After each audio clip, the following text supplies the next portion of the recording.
This is Nick Symmonds, ex-pro runner, two-time Olympian, and the biggest running YouTuber on the platform. As Wikipedia has it, he's the Brad Pitt of track. And this is me, average runner, zero-time Olympian, and 1/40th of the subscribers as Nick. If Nick is the Brad Pitt of track, I'm the Steve Buscemi. But today, in order to pass Nick in YouTube subscribers, I'm gonna steal his most coveted world record. 1 mile dribbling a basketball. The world record, a blazing fast 5:29. Luckily, by combining my stellar basketball ability with my okay running skill, I think I have a shot to beat Nick's old world record. Alright, we're here at the track today, and I'm gonna try to run a 5:29 mile with this basketball. We're gonna do a quick little 50-meter test run, see how hard this actually ends up being. Yo, look at how nice that control is. I look like I've been dribbling a basketball and running on a track my entire life, but then disaster strikes. Maybe this isn't gonna be as easy as I thought it would be. This is actually gonna be a lot harder than I first thought. Luckily, a ton of people out there call me the Steph Curry of South Central Virginia, the Giannis of Glen Allen, the Westbrook of the West End. Now it's time to see if my camera crew believed in me. You're gonna run like 6:10. That's savage. No, it's gonna be like, it's not gonna be that fast. What do you think the odds are I run a 5:29? Like 3 and 17.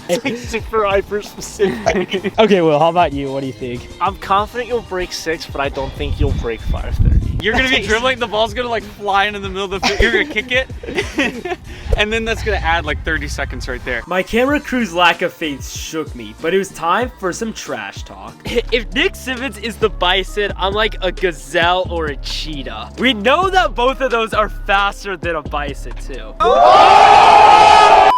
Things are getting serious.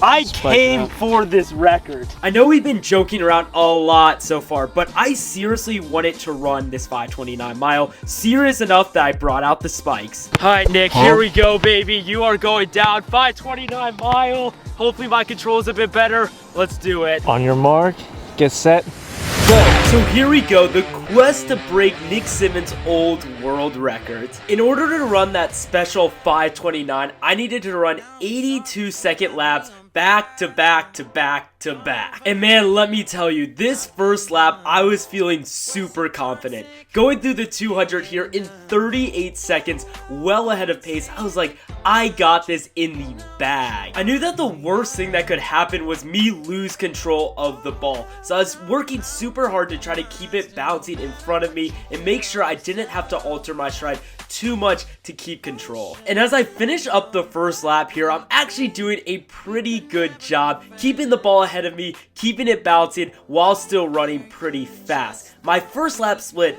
is looking like it's gonna be very, very fast. I'm gonna come through in a 77. Let's go check what Nick ran in his first lap. It's gonna be about an 83-84. So I'm 6 or 7 seconds ahead of Nick at this point, and I'm like, the record is mine. Unfortunately, things are going to drastically change on this second lap. See, the hardest thing about running this challenge is not the endurance whatsoever. I mean, it's pretty easy to run a 5:29 mile. My arms were just getting so ridiculously sore from bouncing the ball out in front of me, and during this mile, I actually had a cadence of 59, which shows how much my arms were up in pushing the ball. I am 100% slowing down right now as it gets a lot harder to focus on the ball and trying to keep it bouncing. But like I said, I really wanted this 5:29 mile in order to pass Nick in YouTube subscribers, so make sure to subscribe so my effort doesn't go to waste. And now we're finishing up the first 800 meters of the race, and I've definitely slowed down from that 77. Gonna go through the 800 in like 2:42, which means an 85-second lap. Meanwhile, Nick is 2:46, so he's starting to close that massive gap that I had on him after the first lap, but I still have about a 4-second lead with an 800 to go. The key now is just not to die anymore. My second lap was 8 seconds slower than my first one, so I need to avoid going up another 8 seconds and hopefully rein it in a little bit and lower the pace as much as I possibly can. At this point, if I continue to keep slowing down, there is no possible way I'm going to beat Nick's record. So we're approaching the 1,000-meter mark, and my arms were literally on fire. My whole body was aching, especially from my shoulders up, just pushing the ball. My arms have never been this tired in a running race, but we're gonna go through the 1,000 in 3:23, which is a very solid pace. We just gotta hold it together over the next lap and a half. Another thing to stay focused on too was trying to not lose control of the ball. If I lost control at all, that would have been the end. It would have added like 10 seconds onto my time. So that was the #1 priority.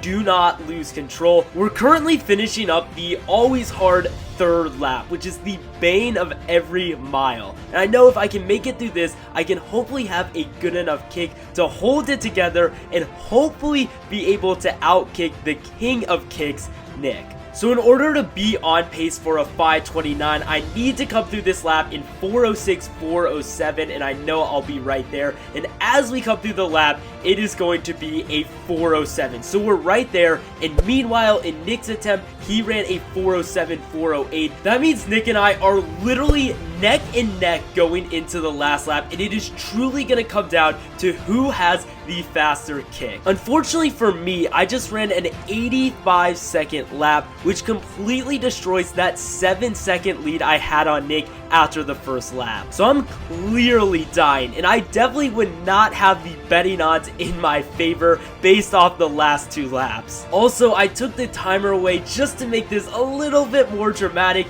No one knows what I'm running right now. I could already be at 6 minutes, who knows? But as I near 200 meters to go, all I can think about is how epic would it be if I could beat an Olympian's world record. And here we go, guys, 200 meters to go. I need to kick as hard as I possibly can. There's probably only about 40 seconds left in this race, and I need to push through and give it everything I have to secure this world record. My arms were literally about to fall off my body at this point, but all I was thinking about is you guys and bringing this one home for the team as I approach 100 meters to go and truly the final kick. Now, I am very obviously not known for my kick. My kick sucks. I have no speed. But as we come through 50 meters to go now, I am pushing with everything I have. I have no idea how close I'm going to be, if I'm going to be under. I'm just giving it everything that I have, and now we are at the end. It is the final little stretch. Can I do it? Can I run a 5:29? We're gonna finish right now and see the time. You're not gonna believe this. 5:28. I've officially beat an Olympian's world record. Here's 2 more videos to watch. Make sure to like, make sure to subscribe. I'll see you guys in the next one.